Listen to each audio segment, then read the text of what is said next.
Nós somos a ZYM 726, Associação Movimento Comunitário Rádio Nossa Terra FM, situado à Rua A, sem número, Jardim Alto da Boa Vista, Analândia, São Paulo. O programa a seguir é uma produção independente. Seu conteúdo é de total responsabilidade de seus idealizadores. Paracatu. Se que tivesse levado porrada. Paracatu.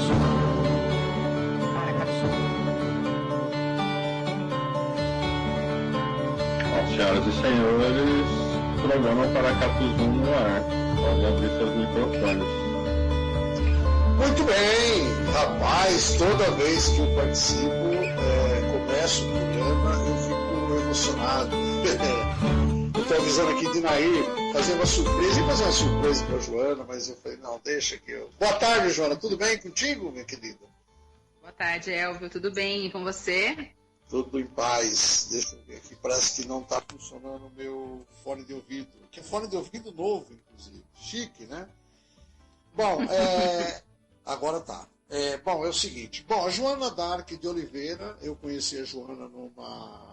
Deixa eu tirar o som aqui também do programa, né?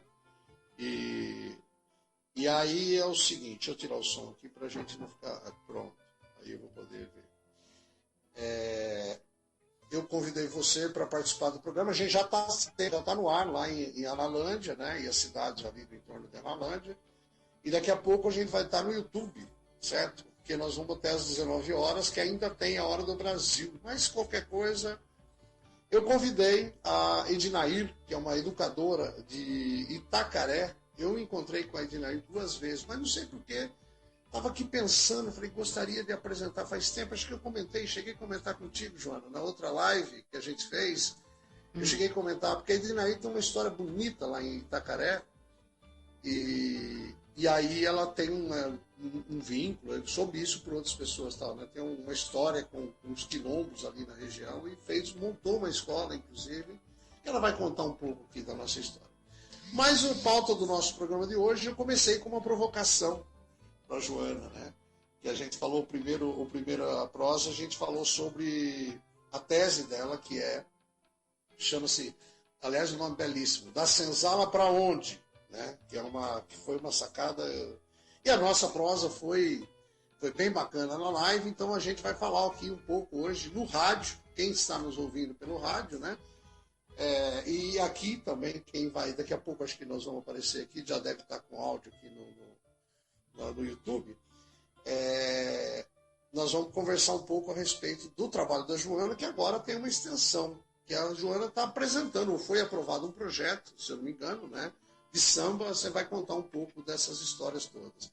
E a ideia de trazer a Ednair para essa roda é que o Paracatu Zoom tem sempre essa liga de sempre trazer pessoas uma pessoa que não tem absolutamente nada a ver com a outra, no sentido profissional, que segue... Mas depois vocês vão acabar descobrindo que tem muita coisa em comum, né?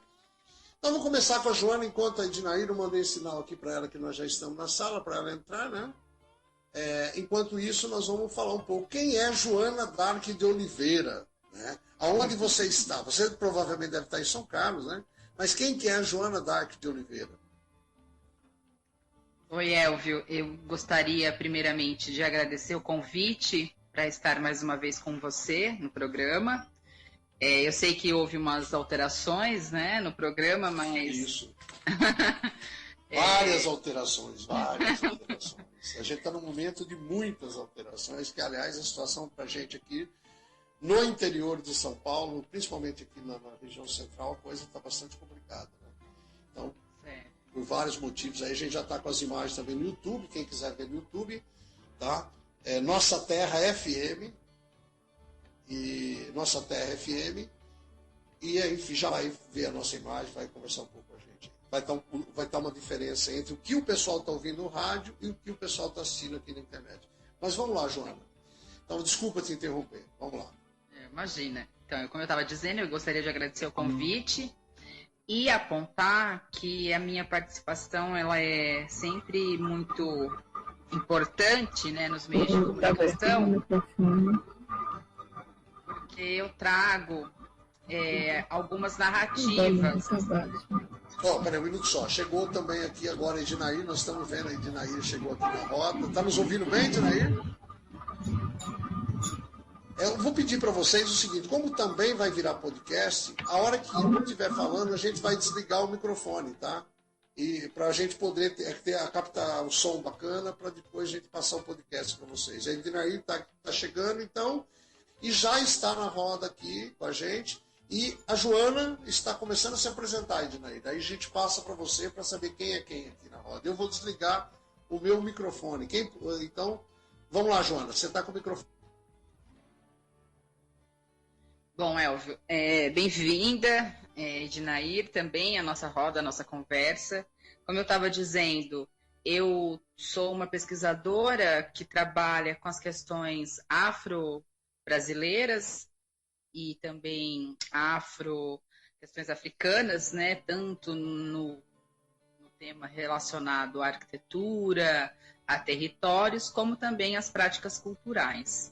Atualmente eu estou dando aula no Instituto de Arquitetura e Urbanismo da Universidade de São Paulo, aqui em São Carlos, como professora colaboradora, e estou envolvida também no projeto Nos Trilhos do Samba Paulista, que eu vou contar mais detalhes mais para frente para vocês. Eu estou em São Carlos e em isolamento social, como grande parte da população. Muito bem. Ednair, boa noite, boa tarde, né? Na Bahia, nesse momento, acho que deve ser, está começando a noite também, né? Você está em Itacaré, é isso, minha querida? Itacaré, boa tarde, é um prazer imenso, eu estar aqui com seu convite, Joana. É muito prazer te conhecer.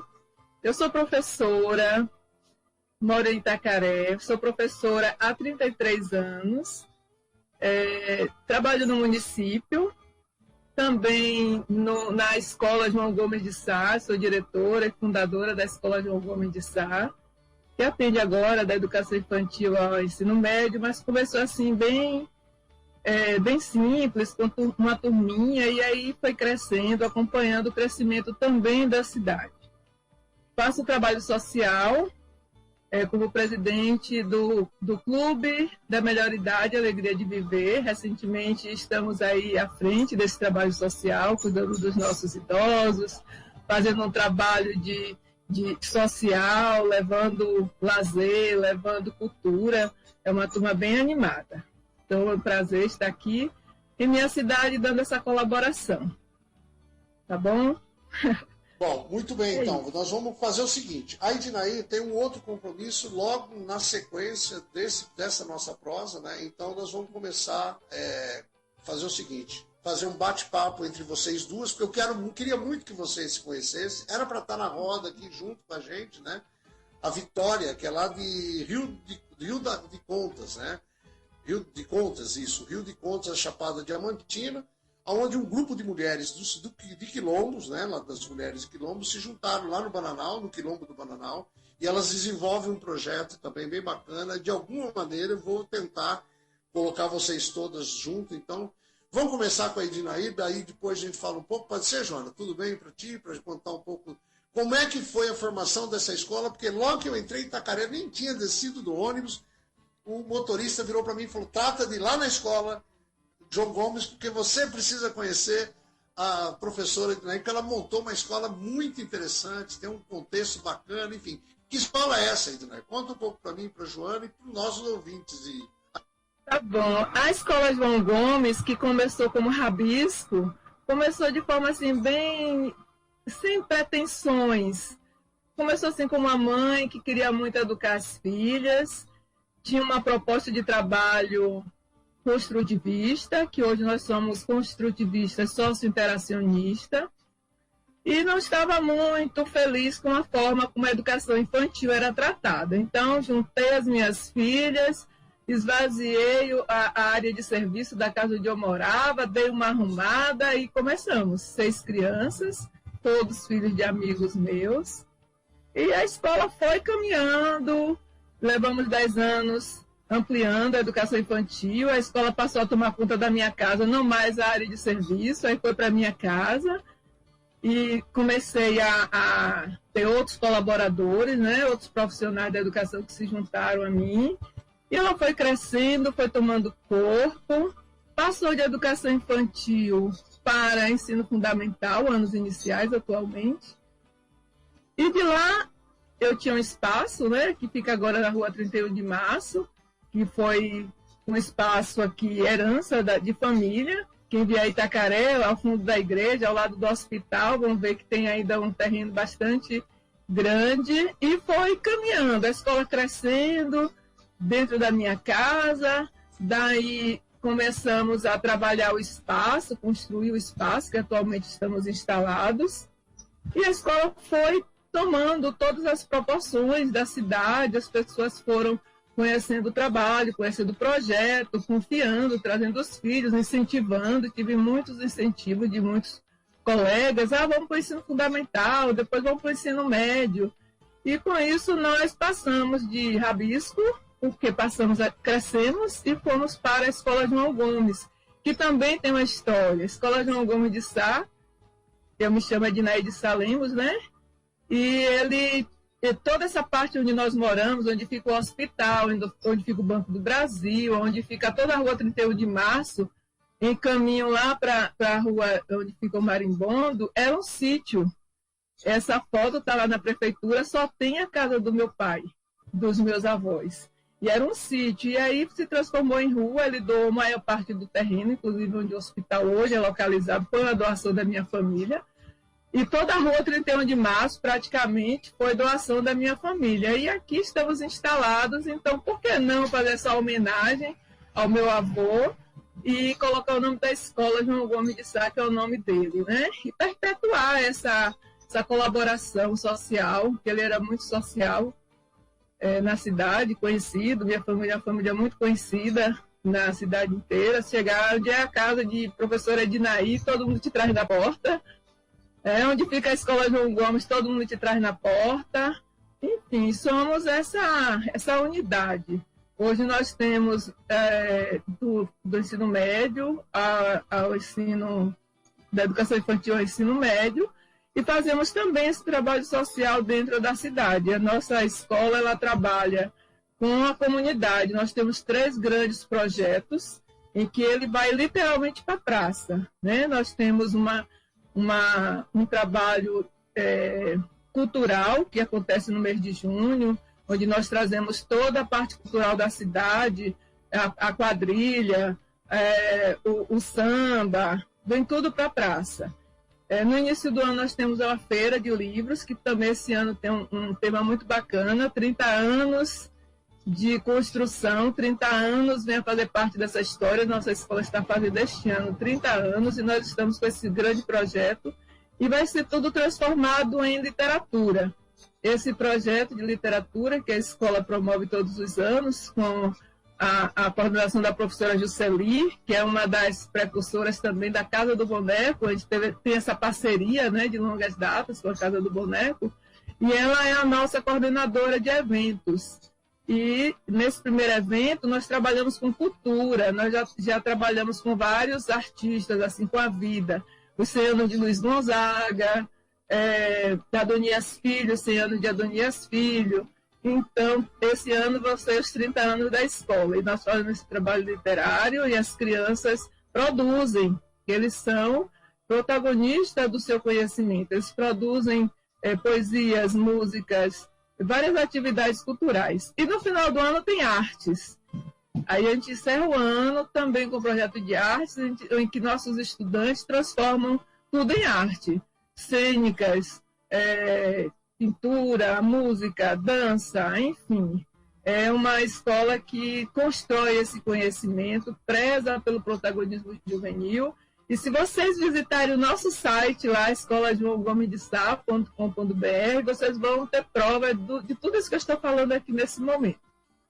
Então, é uma escola que caminha com a comunidade. A maior prova foi a minha presença ali, né? No meu caso, prova para mim foi o seguinte: quando eu fui convidado assim, foi citado a escola, e o pessoal falou: mas por que você quer conhecer. Por que eu odeio conhecer essa escola? Eu falei, não, porque tem tudo a ver com isso que você está falando, que era o projeto, né, que eu estava desenvolvendo aí com o cinema e tal. E uma coisa que me chamou muita atenção, eu falei, não, mas é uma escola particular, é um pessoal que falou, não, vai lá que você vai ver que é um outro projeto, é uma outra pauta.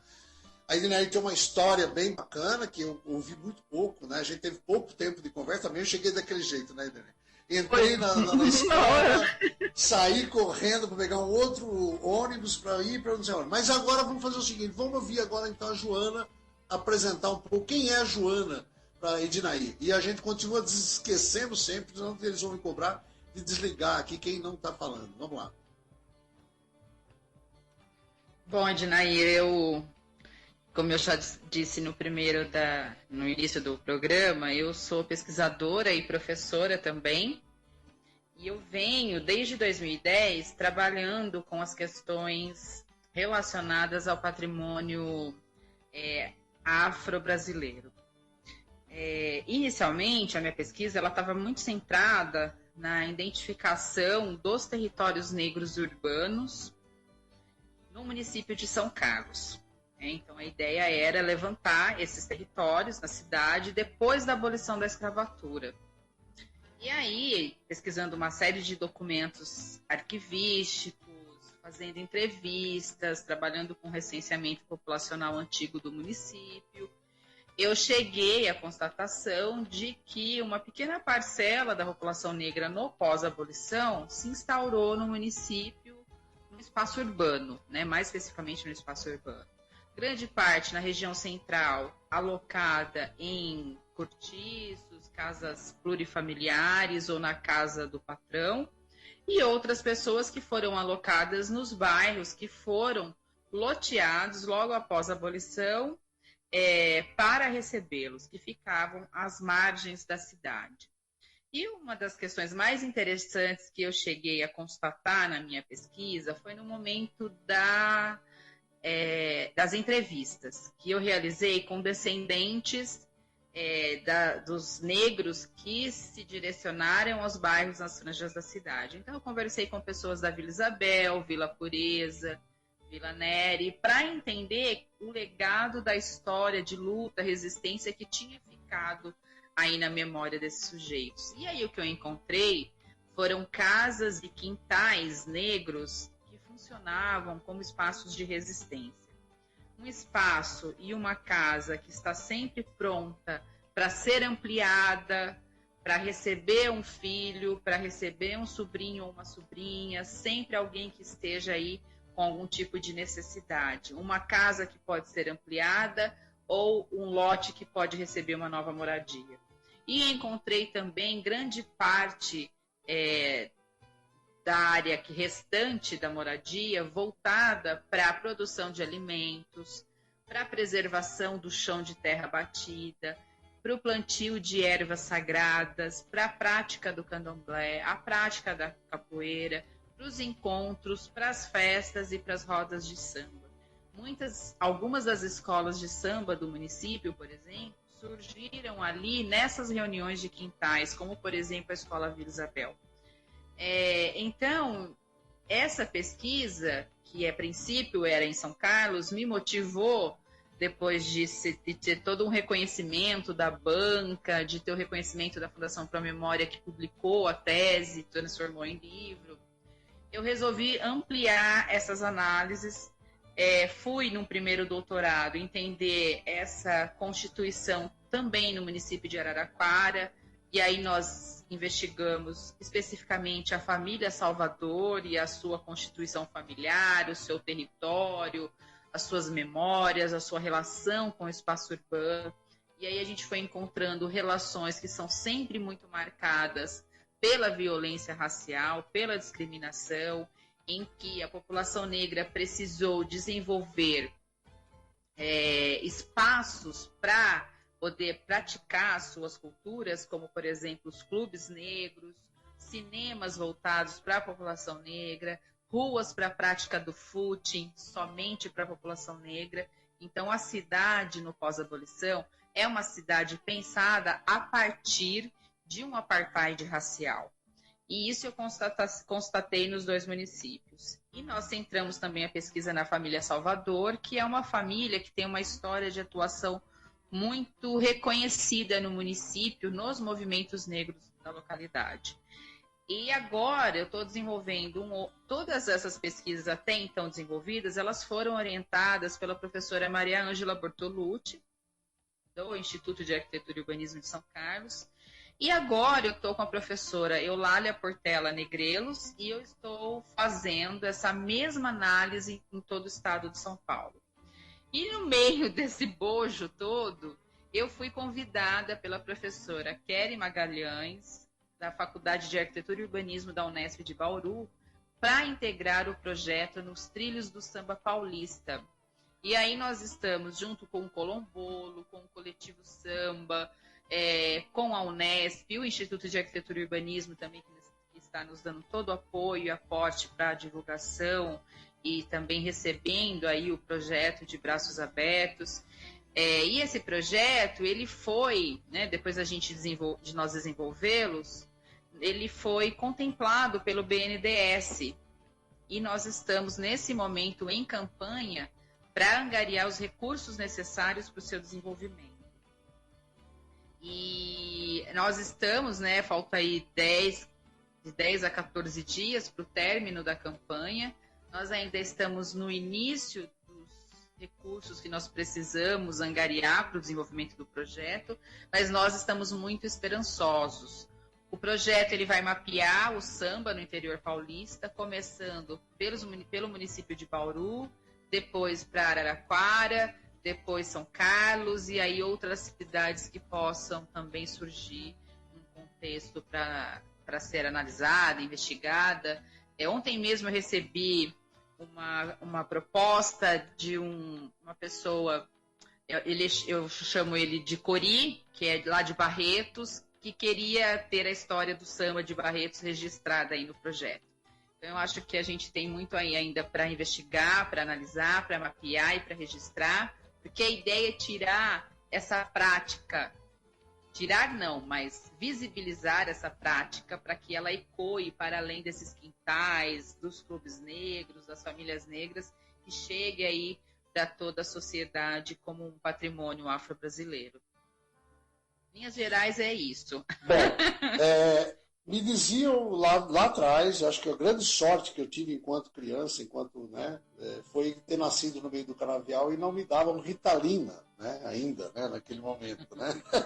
Aí, eu queria saber agora o seguinte, Ednaíde, é o seguinte, qualquer pessoa, por exemplo, o Marcelo Manzatti, que faz uma pesquisa para o samba paulista na USP, etc. Já falei da Joana e quero que ele converse com a Joana. E aí qualquer pessoa que vem tocar, né, no assunto, eu já passo, né, e passo os contatos. Acabei de receber uma mensagem aqui. Tivemos problema na live, segue só no rádio. Agora a gente só está no rádio. Então, ótimo. Quer dizer, ótimo não, seria ótimo se tivesse, mas está gravando ali, vai virar alguma coisa. Agora, tenta explicar para mim, você acha que tem a ver, né, essa minha fala, isso que eu estou contando, por que eu quis juntar Ednaí e Joana? De onde é que eu tiro essas coisas que nem eu, às vezes, entendo por que eu faço isso? Mas conta para mim por que eu queria... De onde, nessa fala da Joana, o que tem a ver com o trabalho que você desenvolve? Porque você eu vi 2 vezes e a Joana eu vi também 2 vezes, só que no vídeo. Eu ainda não conhecia a Joana pessoalmente. Mas tem tudo a ver, acho que tem uma ligação aí, alguma coisa, não sei aonde é, mas que vocês vão acabar fazendo uma troca boa. Você concorda comigo? Você acha que tem mesmo? Você fala, não, Elvio realmente está fora tá falando coisas que não tem nada a ver. Como é que você avalia isso, meu querido? Conta para nós. Eu acredito que sim, né?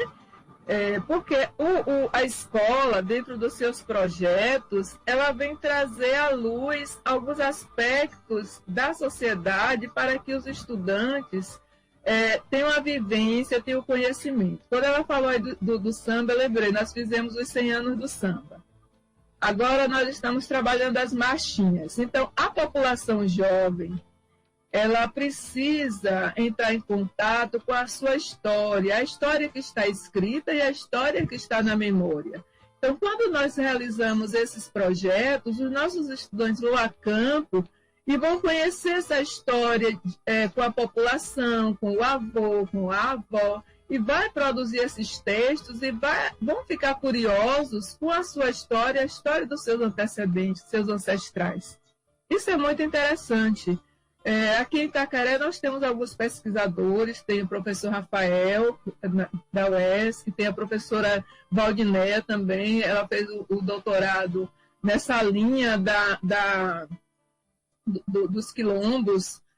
Nós temos alguns quilombos dentro da cidade, né? Como é que chama? Quilombos rurais, e temos alguns quilombos urbanos, rurais e urbanos, resquícios. Eles fazem esse trabalho, essa pesquisa, e nós acreditamos sim que a sociedade ela precisa fazer essa integração, principalmente Itacaré, que é uma cidade em que o volume de pessoas que passam aqui de várias culturas, elas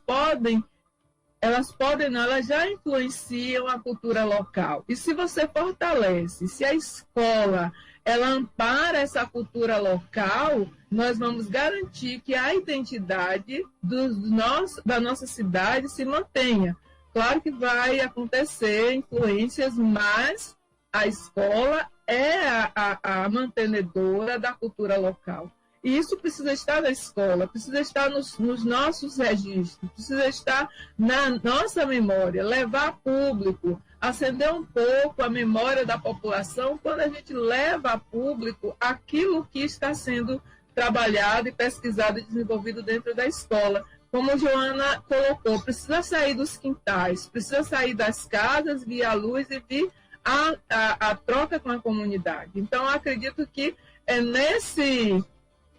nós convergimos, né, nesse ponto, trazer a cultura que está lá dentro da casa de cada um, sua maneira de falar, sua maneira de vestir, de cozinhar ali a sua moqueca, de fazer a seu samba de roda, seus cantos, suas rezas. Tudo isso precisa vir para a escola para que ela esteja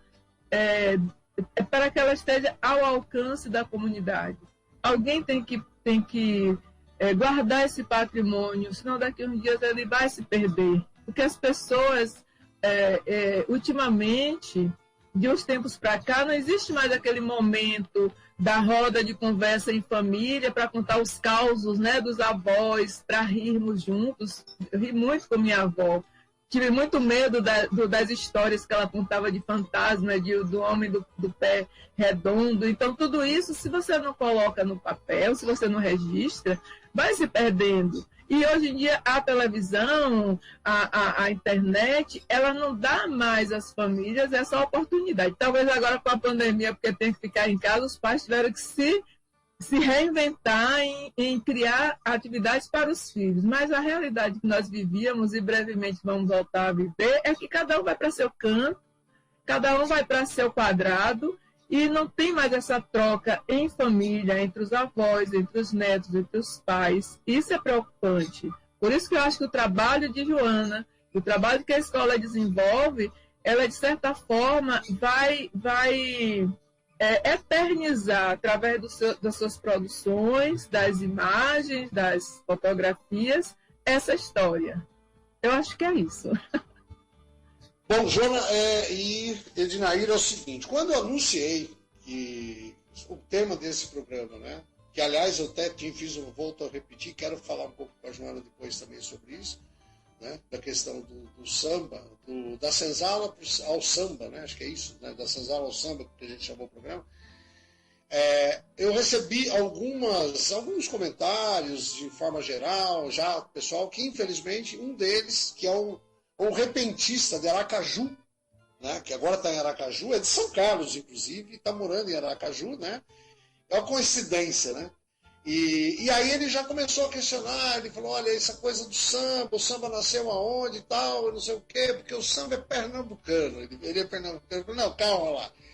E eu me lembrei, na época, na minha passada pelo Ministério da Cultura, quando eu fui representar o ministro numa reunião que tinha no Rio de Janeiro, aonde, inclusive, estava todo o pessoal do samba, Martim da Vila, enfim, tinha muita gente, Leci Brandão, enfim, tinha muita gente aonde que ia se estabelecer Sargento, acho que, enfim, tinha muita gente. O samba é o do Rio de Janeiro, e o samba é... Aí cheguei na Bahia, conheci a Bahia, comecei a conviver muito com a Bahia. O samba é baiano, agora o Doni está dizendo que o samba é pernambucano. A pergunta para vocês duas, que para mim assim não interessa muito aonde surgiu, né? Mas de onde que é o samba? O porquê? Qual que é a disputa tão grande pelo samba? Quem começa? Olha, eu acho que eu vou começar primeiro, porque senão depois de que Joana falar, eu não vou ter muita coisa para falar. Então, do senso comum, eu acredito que o samba, ele é do Brasil, é do brasileiro. E eu acredito que o samba, se nós formos pensar, as primeiras levas de pessoas que vieram escravizadas, elas chegaram na Bahia. Então, a cultura, eu acredito, né? Não tenho pesquisa, não tenho nenhuma referência assim fundamentada, mas eu acredito que a porta de entrada de toda a cultura que nós herdamos, de todos esses povos, inicialmente na Bahia. Depois veio Pernambuco e foi se estendendo para o Brasil inteiro.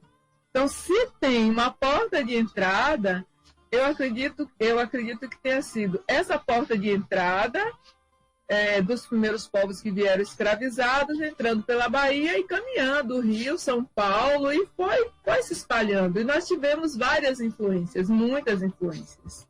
Então, agora, o samba é do brasileiro, é de todo o país. Alguns mais fortes, como o Rio, né? E Salvador. Eu acredito que Pernambuco é mais forte o frevo, tanto que eu acho lindo que eles conservaram o frevo nos carnavais. O carro-chefe de Pernambuco é o frevo, são as marchinhas, né? E a Bahia veio o axé, se misturou um pouco, já tem funk, já tem de tudo um pouco. Mas foi se proliferando pelo país, e todo mundo hoje em dia gosta de samba. E quando saiu do circuito Rio-São Paulo, que a TV se espalhou pelo Brasil inteiro, aí foi que globalizou mesmo, e nós exportamos muita cultura, samba e tantas outras veias culturais e musicais. Eu acho que o Brasil hoje é um celeiro de cultura e de música e de tantas coisas, né, boas que a gente vem disseminando aí, exportando. Hoje em dia nós vendemos cultura, hoje em dia a gente não só compra como tempos atrás. Hoje em dia nós exportamos cultura, nossa roupa, tudo. Agora eu vou deixar a Joana assinar, eu falo muito, viu, Joana? Quando eu me empolgo. Acho que é isso, Elvio. É tu, Joana. Vamos lá. Bom, eu vou na mesma linha e dizer que a ideia não é nem saber onde surgiu o samba, né? Porque se nós considerarmos como um patrimônio cultural afro-brasileiro, imaginarmos que mesmo na vigência da escravidão, negros e negras estavam ali nos terreiros das fazendas praticando uma série de manifestações culturais, algumas que contribuíram inclusive, né, para o desenvolvimento do samba, a gente vai perceber que o samba não tem uma demarcação geográfica territorial, né? Ele foi aí caminhando com essas populações, assim, na medida em que eles foram aí se disseminando por todo o território nacional. Então você tem população negra de norte a sul, de leste a oeste do nosso país, e aonde você tem população negra, você tem samba. Claro que depois foi uma cultura que foi sendo apropriada pela população branca, mas a gente não pode perder de mão a questão fundamental, que é essa manifestação cultural, o samba como manifestação cultural de resistência da população negra.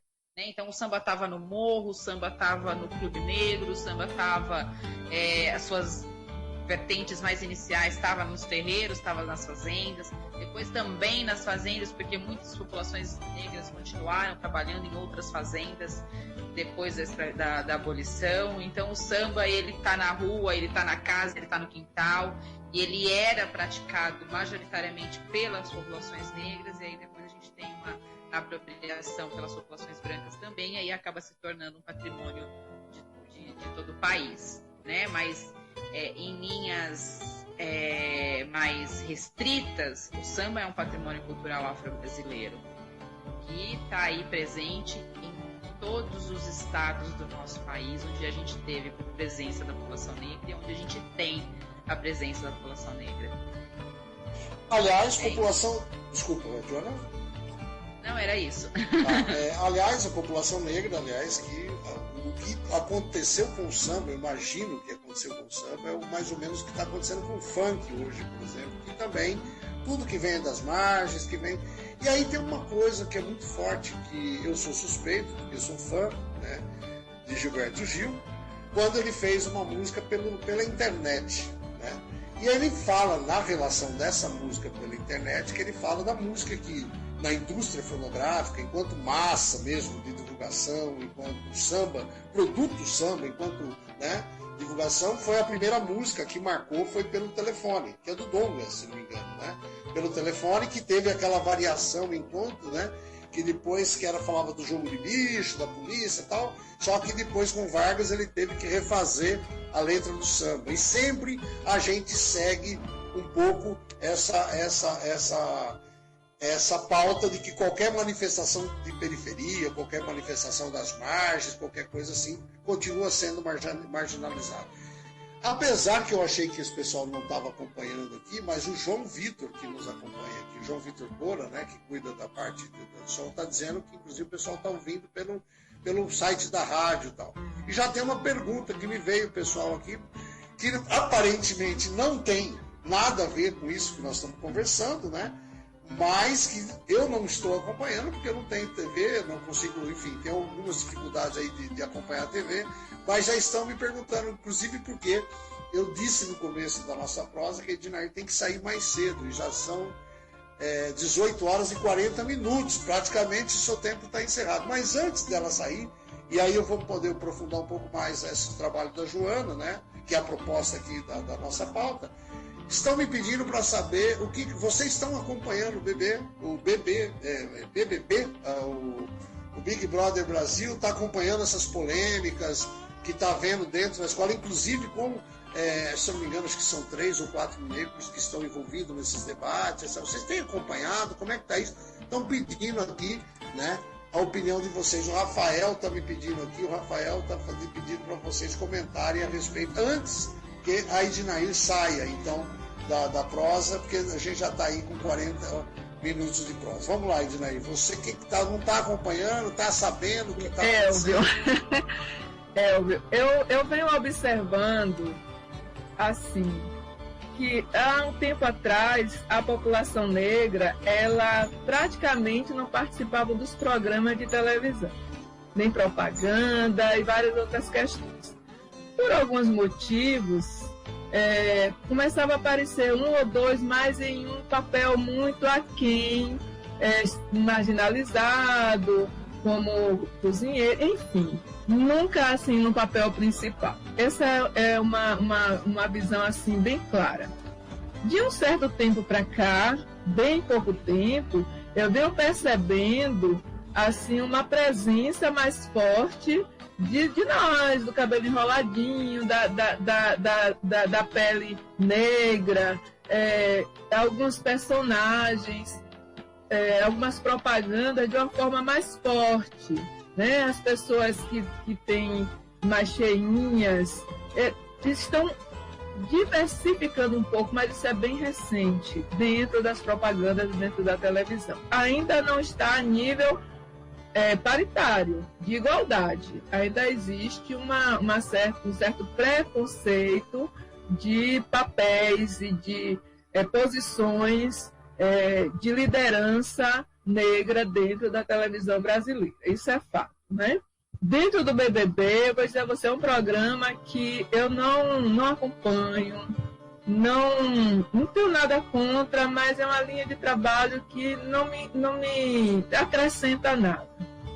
Até o momento não me acrescenta nada. Então não me pergunte nem quantos são, qual o nome, porque eu prefiro pegar esse tempo, ler, ou então trabalhar, enfim, ficar com minha família. Eu tenho ficado pouco na televisão. Essa é a verdade. Então, E não a Joana, tenho... tá acompanhando, Joana? Porque a Joana, no trabalho da Joana, eu comecei a ler, vou ser sincero, não terminei. Não terminei ainda de ler, tá? Ela falou que vai, eu vou ganhar o livro, inclusive, vou ter que liberar, a Edinardi já olhou o relógio ali, né? Eu vou ficar mais 5 minutinhos Ok. para ouvir Joana. Tá bom. Nesse Então é o aspecto. seguinte, a Joana fala, no trabalho dela, ela fala sobre o cidadão semovente, né? Não sei se era em alguma parte que eu vi, ou de algum texto, se é específico, mas essa coisa me chamou muito a atenção, esse cidadão semovente, que tem muito a ver com essa questão que você falou, por exemplo, da televisão, que era o cara que saía da fazenda, saiu da escravidão, e ele não tinha uma cidadania, não tinha uma identidade, enfim. Joana, comenta, depois dessa intromissão minha nessa conversa de vocês duas, não sei porque eu tenho que meter a minha conversa aí. Vamos lá, Joana, é contigo. Oi, Elvio. Eu vou comentar um pouquinho sobre as polêmicas do BBB, que eu tenho acompanhado algumas coisas pelas redes sociais. Também não acompanho o programa, estou em isolamento social com 3 crianças que estão dando aula, trabalhando muito, então realmente não dá tempo. Mas eu tenho acompanhado algumas discussões que têm surgido nas redes sociais. Primeiramente, que eu acho importante a gente pensar que, por conta da cor da pele, não necessariamente a pessoa que tem a pele negra é negro, mas negro no sentido político, social, cultural, não tem a apropriação do que é ser negro, né? Nós temos muitas pessoas de pele preta, parda no Brasil, mas que não se reconhecem como negros. Eu não sei dizer dos participantes se alguns deles agem assim. Mas a gente também tem que entender que, assim como a população branca apresenta uma divergência infinita, a população negra também é extremamente divergente. Não é porque a pessoa é negra que ela vai pautar a questão racial o tempo todo. Não é porque ela é negra que ela vai se solidarizar com outro negro. Não é porque ela é negra que ela vai debater sobre as questões raciais. O que, na verdade, é uma grande tristeza para mim, porque a população negra, ela, apesar de ser diversa, ela vive uma questão que é singular e universal, que é o racismo. Então, como pessoa que vivencia essa violência, há que ter, então, ao menos um pouco de empatia, né, entre negros e negras, na minha opinião. Que estudo, que analiso, que já vivenciei a prática racista, que já sofri preconceito racial várias vezes. Então, eu acho que essa pauta é uma pauta que tem que ser debatida pela população negra, que tem que não só discutir sobre isso, mas apontar questões que são necessárias de serem apontadas.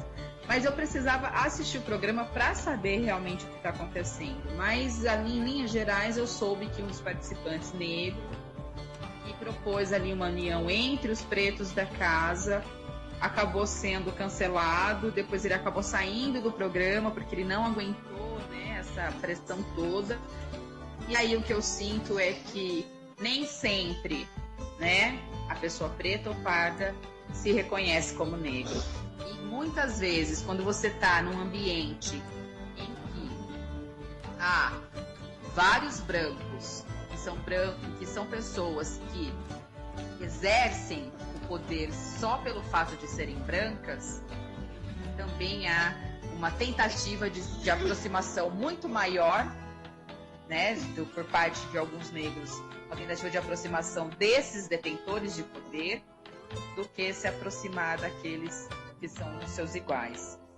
Isso é uma prática muito comum, né? Essa tentativa de embranquecer, de tentar se inserir nos grupos, de ser aceito, para não sofrer violência, para não sofrer discriminação e etc. Então eu acho que é isso. Eu acho que a gente tem que avaliar essas questões dentro do BBB, mas a gente tem que avaliar também as questões que eles, no ponto do ser humano, né? São todos seres humanos, não é porque é preto que não pode errar, não é porque é branco que não pode errar, não é porque é preto que vai estar sempre pautando essa questão, apesar dela ser extremamente fundamental e necessária, mas a gente tem que trabalhar sempre com a questão da diversidade. Muito bem, olha, muita gente aqui levantando os aplicativos que está sem som, tudo isso é o primeiro programa que nós estamos mudando, inclusive a ideia é utilizar o máximo de software livre e tal. Quero liberar então a Ednair, agradecer profundamente, e ela veio com essa camiseta, Joana, faça parte dessa história, porque ela quer que eu faça parte dessa escola. Eu vou dar aula nessa escola ainda. Eu não sei quando, mas eu ainda vou dar aula, porque eu entrei a primeira vez, foi encantador. Fui muito recebido, muito bem recebido pelos estudantes de lá, pelos professores, o pessoal. Aliás, eu fui num dia que, a segunda vez, fui num dia que vocês não podiam me receber, você foi muito carinhosa. E eu tenho certeza que a Joana... Você conhece Itacaré, Joana? Não conheço, Elvio. Olha, não conhece? Então pronto. Uma grande tá oportunidade, aí, hein? tá aí já o convite. Você está conhecendo a pessoa mais importante de Itacaré. O prefeito vai ficar bravo comigo, pode ficar bravo. Ele é meu amigo. Enfim, mas é a pessoa mais importante de Itacaré, uma querida, que eu agradeço muito. Ednair, muito obrigado pela tua participação, querido. Ó, e vou botar vocês, passar o contato de vocês aí, para vocês continuarem a conversa. Ana, foi um prazer te ouvir, amei as suas colocações, Elvio, muito obrigada. E a todos que estão aí nos ouvindo, mesmo não os conhecendo, meu muito obrigada. Venham a Itacaré e venham conhecer a Escola João Gomes. Pode entrar no nosso site também para conhecer melhor. Um grande abraço, foi um prazer. Tchau. Quem quiser entrar, entra lá. Escola João Gomes de Sá. Isso, João Gomes de Sá. E vai conhecer uma escola brilhante. Eu sou suspeito para falar. Eu tenho uma paixão. Tá bom. Grande abraço. Beijo. Até mais. Obrigado. Joana, eu quis trazer a Ednair porque essa conversa que nós tivemos na live, eu me lembro que a gente teve ali, no momento que eu nem estava, não entrei, daquele jeito Elvio de ser, você vai conhecer, né? Passa, aliás, muita gente vai falar, esse cara é um mala, Joana. Enfim, eu vou entrando e converso e tal. E entrei nessa escola e eles não só me receberam, como botaram para conversar com os alunos na sala. Foi uma troca sensacional, foi muito bacana. E a gente tocou muito nesse assunto, né? A gente falou bastante a origem dessa. Muitos deles são descendentes de quilombolas, né? E já estão em Itacaré, enfim, enfrentando a realidade e tudo mais. Então, agradeço você aí, eu até não tinha te comunicado antes, porque ela não tinha me dado retorno, mas agradeço profundamente, você foi brilhante. Acho que essa conversa de vocês duas vai ser ampliada. Eu tinha anotado aqui para você duas questões que já praticamente já foram faladas aqui, que era um comentário do Doni, né, que é a respeito de onde o samba nasce, né, e o outro, a minha provocação que eu fiz, né, a primeira vez que eu escrevi assim, da senzala para o samba, eu fiz uma pergunta, né? E aí? Você falou, não, é da senzala ao samba. E aí? Porque qual foi qual que é essa, o que incomoda nisso? Ou não incomoda, enfim, porque ele não dá esse título.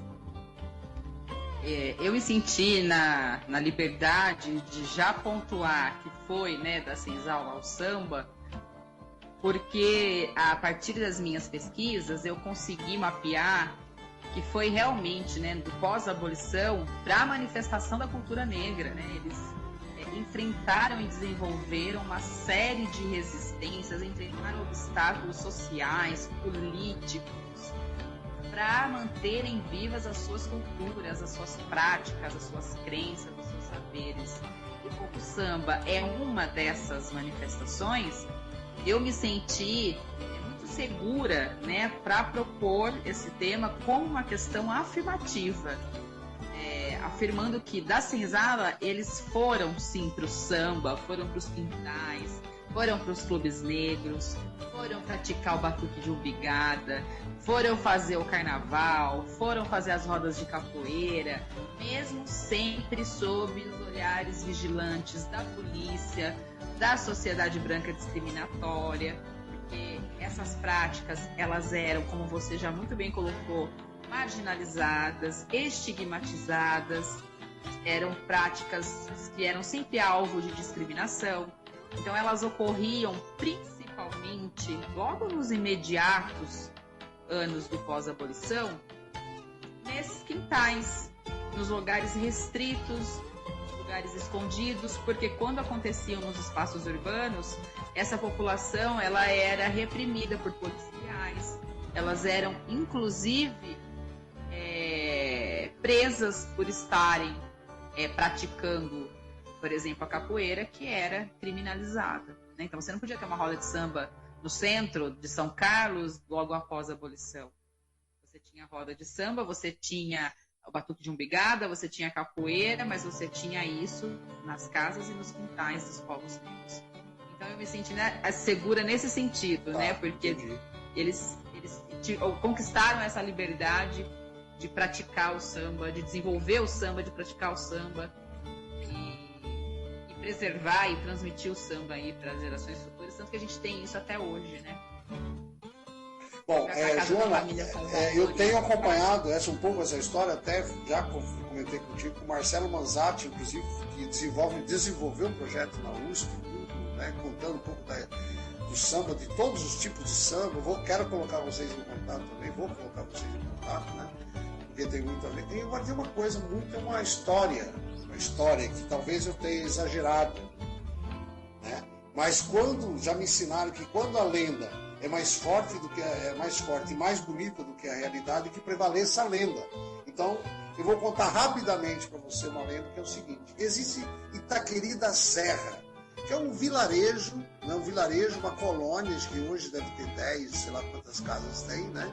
Eu tive algumas vezes lá, e foi de lá de onde surgiu uma figura chamada Seu Dionísio, né? Seu Dionísio, porque o que acontecia?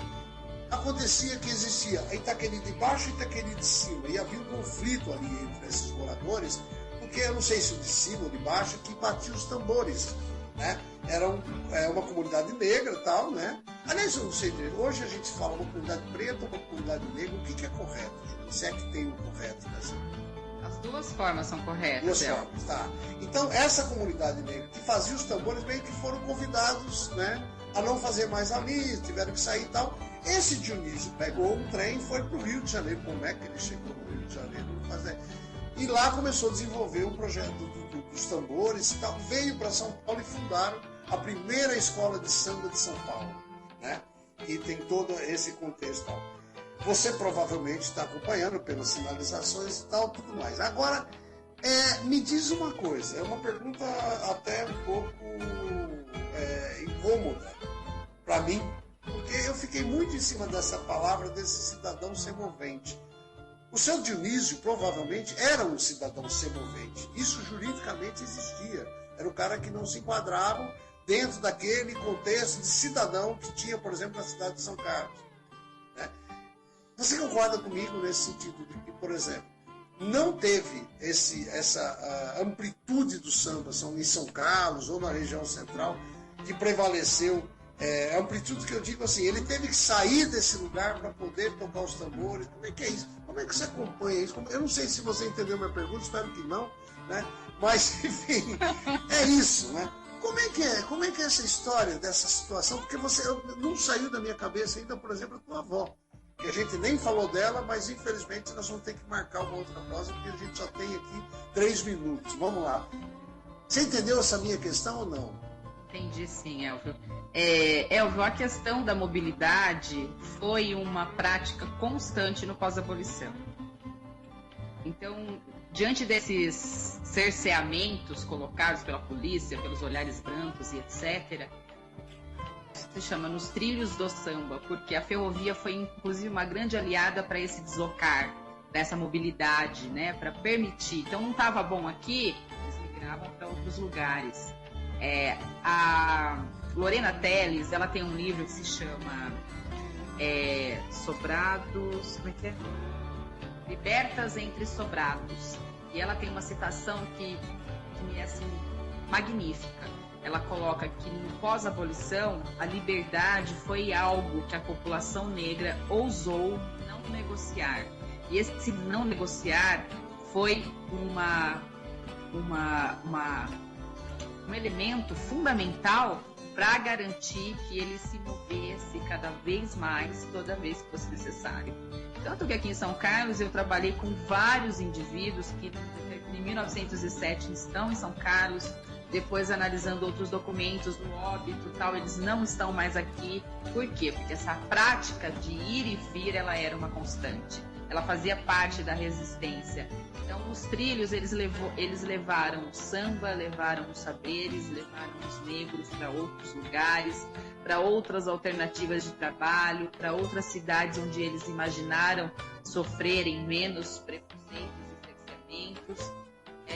E nesse sentido, era alguém que estava sempre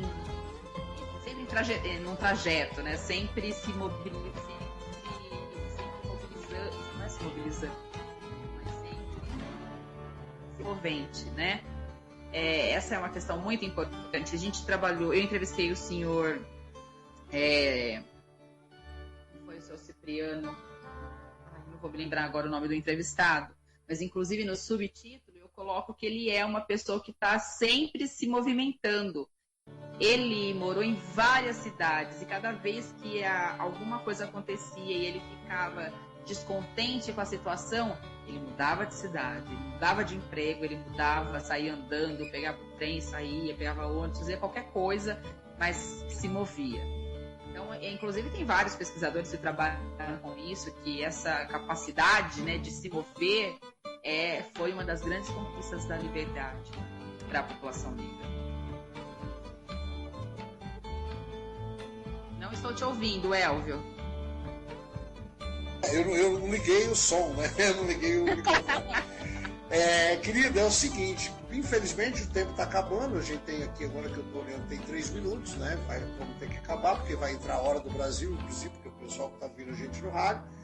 Mas antes de encerrar, primeiro quero te agradecer profundamente, né? Sempre disposta, enfim, para a gente estar fazendo essa conversa. Tem muita gente, inclusive, envolvida, aliás, pessoas que eu trabalhei, inclusive, com pesquisa do samba, quero botar vocês todos em contato. E você sabe qual é o sentido dessa imagem que tem no meu programa Paracatu Zoom, que é uma anta?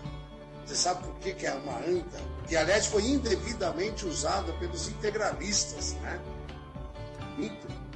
Acho que foi pelos integralistas, inclusive, que usaram a imagem da anta e tal, porque a anta é o animal que, né, foi demonizado ou desqualificado porque era adorada por todos os povos indígenas, porque é justamente a anta que abre os caminhos na floresta. E aí o objetivo do Paracatu Zoom é exatamente isso. Então tenho que agradecer profundamente a tua participação. Quero dizer aos nossos ouvintes, o pessoal que estava tentando, né, acompanhar esse programa, o pessoal está dizendo, olha, vamos ter que encerrar aqui, a live teve problema, mas a gente conseguiu captar o áudio e a gente vai produzir aqui o podcast. Quero agradecer. Joana, muito obrigado pela tua participação, tá certo? E o Guma está me dizendo aqui, aliás, quero agradecer profundamente o Guma, quero agradecer profundamente o João Cora, que estão aqui fazendo suporte, brigando, inclusive, construindo, sem nenhum centavo. Enfim, obrigado, Guma, obrigado, João Cora, que estava ali divulgando também a live. E obrigado, Joana, sempre. Um dia ainda nós vamos poder sentar. Eu vou tomar a minha cachaçinha, você vai tomar uma cerveja e a gente conversar mais. Mas melhor do que tudo isso, tem muita gente para fazer troca. Eu quero aproximar vocês todos aí dessa roda, tá bom? Muito obrigado pela tua participação. E você tem aí quanto? 1 minuto para encerrar esse trem. Vamos lá. Eu que agradeço, Elvio, mais uma vez o convite. Quero deixar a mensagem para quem está nos ouvindo, para jogar na internet, nos trilhos do samba paulista, que lá você acessa a página da benfeitoria, a página onde você pode colaborar com R$20, então tem várias possibilidades de colaboração. Eu acho importante que cada pessoa que possa colaborar com o desenvolvimento do nosso projeto atue aí efetive, né, essa colaboração, para nos ajudar aí a registrar, a mapear e a preservar o samba no estado de São Paulo. E mais uma vez, muito obrigada, El. Obrigado você, João. Então nós voltamos à quarta-feira, às 18 horas, onde eu vou fazer uma pergunta para o Luiz Melodia, que infelizmente morreu, mas eu vou deixar assim. Nós entendemos a juventude, Melodia, então nós vamos ter 2 participações aí, 2 jovens falando sobre juventude e falando um pouco dessa realidade que a gente tem. Joana, muito obrigado aos ouvintes da Rádio Nossa Terra que está aí ouvindo a gente. Um grande beijo, até quarta-feira. Tchau, querido, até mais. Tchau, Elvis. Beijão. Até mais.